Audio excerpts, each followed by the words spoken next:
एक प्रचलित मान्यता के अनुसार तुलसीदास जी ने जन्म लेते ही सबसे पहले राम कहा था, इसीलिए उनका शुरुआती नाम राम बोल पड़ गया। रेडियो सिटी पर सिटी की रामलीला में एक बार फिर से आपका स्वागत है। आज हम लोग बात करेंगे रामचरितमानस के अयोध्या कांड की। अयोध्या कांड की शुरुआत राम जी की राज्याभिषेक की तैयारियों से होती है। एक तरफ जहां अयोध्या में हर्ष और उल्लास का दृश्य था, तो वहीं देवताओं में व्याकुलता। उन्हें लगा कि अगर राम राजा बन गए तो फिर राक्षसों का अंत कैसे होगा। इस दुविधा को लेकर वो माता सरस्वती के पास पहुंचे और फिर माता सरस्वती ने मंथरा की बुद्धि फिराई।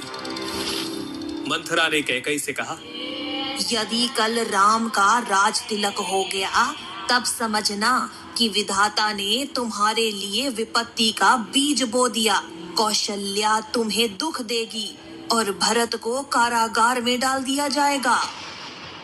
मंथरा की कड़वी बात सुनकर कैकई भयभीत हो गई, कुछ बोल ही ना पाई। इसके बाद कैकई कोप भवन में जाती है, जहां महाराज दशरथ को उनके दिए 2 वचन याद दिलाती है। हे प्राणनाथ, सुनिए, मेरे मन को भाने वाला एक वर दीजिए। भरत को राज तिलक और दूसरा वर भी मैं हाथ जोड़कर मांगती हूँ। राम को 14 वर्ष के लिए वन में निवास।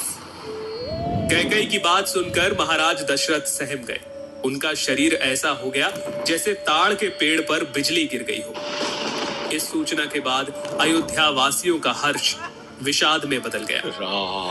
राम, लक्ष्मण और सीता जी वनवास के लिए तैयारियां करते हैं। उनके चलते ही महाराज दशरथ मूर्छित हो गए और नगर वासियों को सोया हुआ छोड़कर वे आगे बढ़ चले। इसके बाद श्री राम श्रृंगवेरपुर पहुंचते हैं, जहां निषाद राज उनकी सेवा करते हैं और फिर केवट की नाव में बैठकर राम, लक्ष्मण और सीता माता गंगा पार करते हैं। इधर अयोध्या में श्री राम वियोग में महाराज दशरथ स्वर्ग सिधार गए और अयोध्या में वापस आकर जब भरत जी को सारे घटनाक्रम का पता चलता है, तो उनके सारे अंग क्रोध की अग्नि में जलने लगते हैं।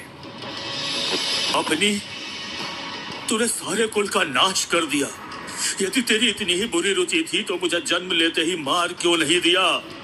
अरे कुमति, तेरे हृदय में ये कुविचार आया तभी तेरे हृदय के टुकड़े टुकड़े क्यों नहीं हो गए। तेरी जीवा गल क्यों नहीं गई।